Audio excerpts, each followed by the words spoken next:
So, hello, myRockworld fans. This is Marty and Alex from myRockworld. I welcome Marty Friedman here in Munich. We have an exclusive interview with him, and welcome to myRockworld. It's great to be here in Munich with you. Marty, first question. Your new album is called Inferno. Please tell us something about the new album and how did the songs come together? Well, it's been about a year and a half of work on this record. It's been a big undertaking for me, a big project. I was going to do something that has a lot of impact. That was the idea. Something that was going to be my first worldwide release in a long time. I've done a lot of stuff just for Japan, and I've reissued the albums in Europe and America and stuff like that. But this is the first time simultaneous worldwide release. So I wanted to really make it something that I was going to be ready to tour the whole world for, not just Japan and everybody. So I really kind of thought of what do my fans want to hear? What do they really want to hear from me? I mean, I know what I want to do, but I also want to think, what exactly do they want to hear? And so I had to satisfy both of those things. I couldn't just do for the fans, and I couldn't just do for me. So I had to find everything that fits both those criteria, and that's what Inferno is. And the new album will also be available on vinyl? Yes, vinyl. This is very important because I'm a big vinyl fan. Me too. And you too. Everybody is. Everybody is. And I think it's something that we've been waiting for a long time. For the last 10 years, everybody's like, right. I'm tired of not having an album cover. Everything's so small. And now it's starting to become popular again. And my record company was very happy to do that. And I've already seen the vinyl. It's fantastic. It's a double gatefold. It's just really cool.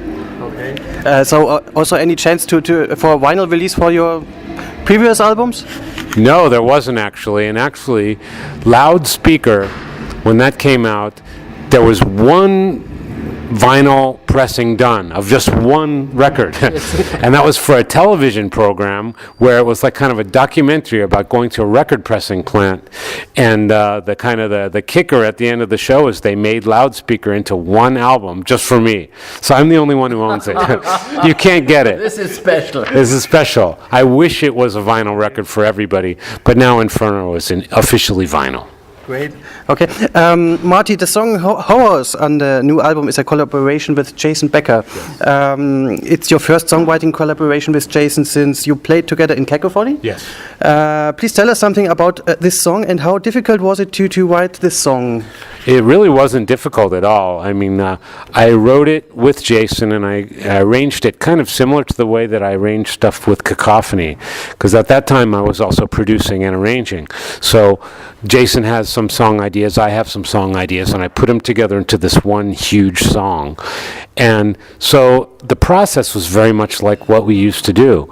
The only difference right now is Jason didn't play things on the guitar, but on the other side of that, Jason has evolved into such a better musician than he was back then. Mm-hmm. It's so much more advanced, so much more interesting, and hopefully I have done too the same thing, but Jason has really become one of the best composers of all time, despite his illness. So it's really fantastic to work with him and to do something together. And the song it's a big, long epic of a song. So it's something that I really wanted to impress Jason with. He sent me some stuff and I didn't want to let him down.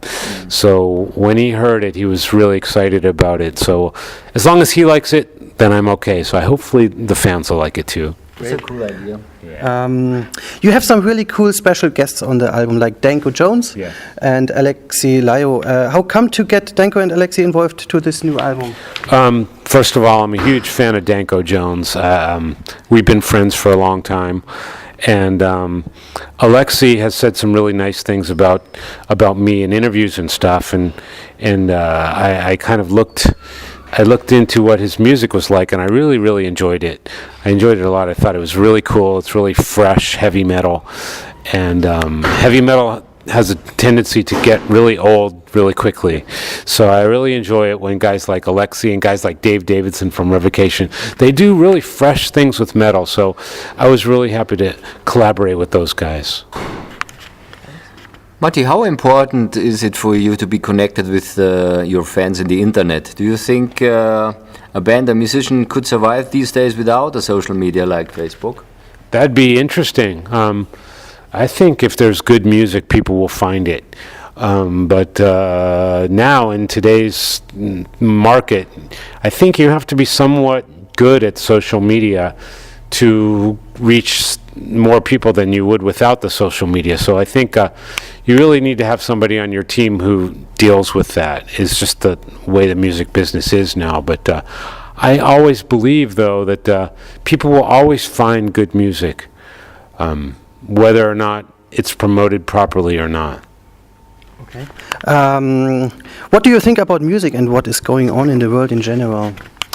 Well, I think of downloads and I really have decided not to care. I've decided not to care about it. Best idea. Yeah, because it's happening and that's what it is. You know, so if you care about it and you get all excited and tell people stop downloading, it's still not going to happen. So that energy I've chosen to put into making music. That's my best answer. So you produced and you do the records just to play live as you're a musician? Oh, well, of course I want to sell records and I want people to come to the shows and I want people to buy merch and I want people to continue to spend money on music, to continue to make the music process move. I mean, if there's no money, records don't get made. Yeah, you're right. So that's the end of the discussion. But I'm an artist, so I make music no matter what. If there's money, that's great. If there's not, I still do it. So it's the same thing. I think if you do something that people enjoy, there will be a way to make money from it. I think so. You live in Japan. How is the music metal scene over there? What is different to the scene in Europe or in America? Well, in Japan, like everywhere else, there's no real quote-unquote metal scene. There's really not.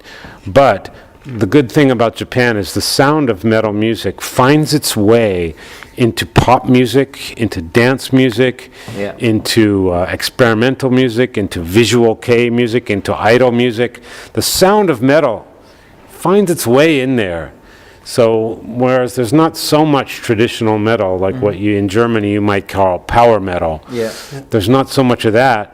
But if you listen to something like visual kei music and maybe bands like Maximum the Hormone or Deer and Grey, you're going to hear that heavy metal sound. And so it finds its way into the mainstream, which is something I'm happy about.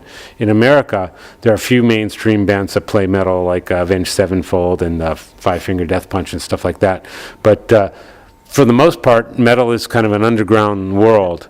And I wish it was in the mainstream. So that's what I like about Japan. The sound of it finds its way into the mainstream. Do you have any favorite Japanese metal band you like most or these days? And or can you recommend any band? Well, metal, like I said, it finds its way into pop music. And I mean, if you take a band like Baby Metal, it's metal, but like maybe a fan of power metal might not think it's metal, but I think it's totally metal. But if you want to just pick a band that you could call metal, I would say Maximum the Hormone would be a great suggestion because it's super heavy and super exciting. And if you're a fan of any genre of metal, I think you'll enjoy Maximum the Hormone from Japan. What are your heroes starting out a music career? Starting out was definitely Kiss and the Ramones. Cool. And your German friends, the Scorpions. And because they were a huge band in America and Japan. No, not when I was a kid. The Scorpions were almost unknown. It was very cool to be a fan of the Scorpions because nobody knew them until what's the album after Love Drive? Well, what's the album after Love Drive? I have no idea. I don't know, but like the one, Blackout. Blackout. 2 albums after Love Drive. Yeah. Until Blackout, they were very much an underground band in America, but that's what made them cool to me. Okay. So I think I liked them before they got really famous. This is cool. Of course, Ulrich Roth, right? You know, that was wonderful. But always a fan of the Scorpions when I was growing up, and Kiss and the Ramones. Yeah. What can you do apart from music? Nothing. Any other hobbies? No hobbies really, but like, you know, being in Japan, I do a lot of things outside of music. I do a lot of television, radio, newspaper, media. I just do all kinds of media. in Japan, so I guess I can do that. But I'm not really suited for anything outside of the business. I can't change a light bulb or anything like that. Is there anything you haven't done yet musically and you think one day I really love to do it? Well, lots of things.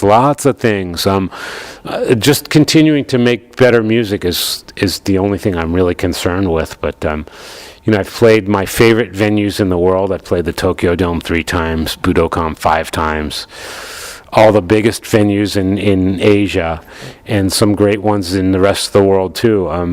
So that's all good, but I want to continue doing that and continue doing more experimental, exciting music, challenging music like Inferno. That's what I really want to continue doing. Yeah.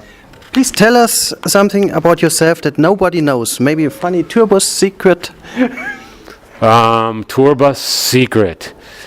Get a bunk towards the end of the bus, far away from everybody, and use a cup when you eat cereal. I think everybody who tours knows this, but like cereal is something that you can always eat, but like if you eat it in a bowl, it's impossible because the bus is crazy. But if you put it in a cup, then you can walk around and eat it and hang out with people and walk around and continue to pour more. I eat cereal constantly.